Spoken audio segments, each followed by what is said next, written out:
જૂન 2025થી શાળામાં પ્રવેશ અને એલસી આપતી વખતે અટક પાછળ લખવી પડશે।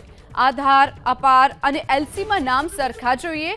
શિક્ષણ વિભાગે પરિપત્રમાં આ આદેશ કર્યો છે। અપાર આઈડીના હાલમાં સ્કૂલમાં કામગીરી ચાલી રહી છે। તે અંતર્ગત આધાર કાર્ડ સાથે બાળકોના નામ મેપિંગ કરવાની જે કામગીરી છે તે કરાઈ રહી છે।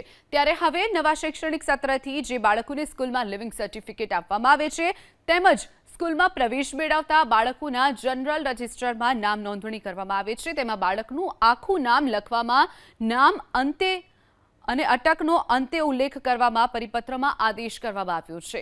ગુજરાતમાં જન્મ અને મરણ નોંધણી એકમો પણ એકસૂત્રતા જળવાઈ રહે તે માટે ગુજરાત સરકારના નાયબ મુખ્ય રજિસ્ટ્રાર તરફથી એક પરિપત્ર બહાર પાડવામાં આવ્યો।